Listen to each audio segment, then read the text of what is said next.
Our mission isn't to just harvest trees, it's to help rebuild the ecosystem.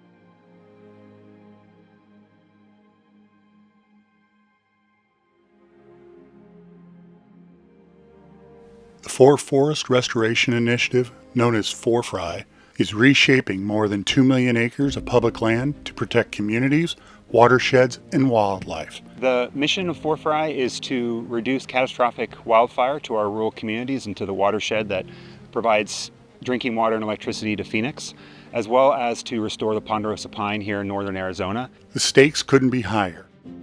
Overcrowded forests and a century of suppression have set the stage for catastrophic wildfires.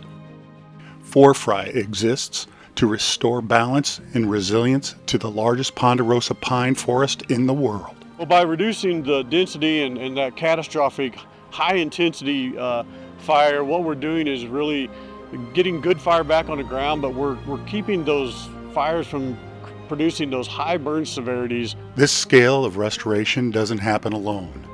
It depends on shared stewardship, partners from industry, nonprofits, and communities working side by side with the Forest Service. It's interesting that through the course of the project, the forest down there had very few markets to work with.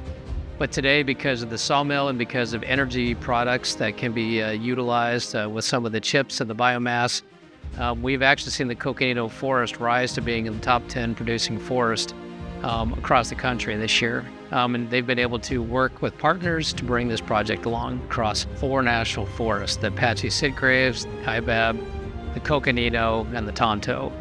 We have spent the last 15 years bringing different stakeholders of different spectrums, both industry in the active forest management space as well as environmental non-government organizations, to the table to understand what success looks like here. The public's reaction to the increase in outputs and outcomes and work that we've got around here has been remarkable. There's still social license that we need to maintain. We have not solved it, right?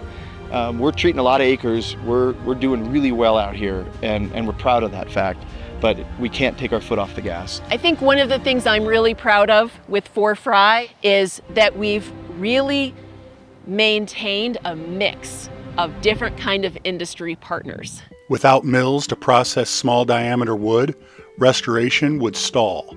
In Belmont, Restoration Forest Products invested $300 million in the state's largest sawmill to power this work forward. What's exciting about the work that they're doing down there is trying to find alternate markets for some of the biomass. And that's something across the country we struggle with, whether it's residual chips from sawmills or biomass in the forest. Getting that to pay its way out of the forest has been extremely difficult. So when we showed up, we asked one critical question: how do we leverage what we can bring to the table with all the other partners that are already here?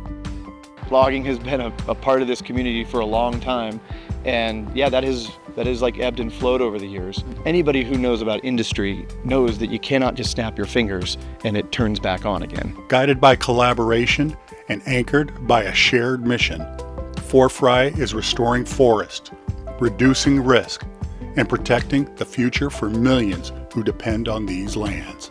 Federal government, the Forest Service, can't manage these lands by ourselves. The work truly is community-centered, and that is across not just the local rural communities here in northern Arizona, but the entire state, as well as broadly the West. Our ponderosa forest should look kind of park-like. It should have large, open, sunny areas and clumps of ponderosa pine together, and that has been maintained historically with fire. Fire is a natural part of the ponderosa ecosystem. Of course, we can't just manage our forests by letting fire run through the forest the way it would have historically, because people live here now. I live here now.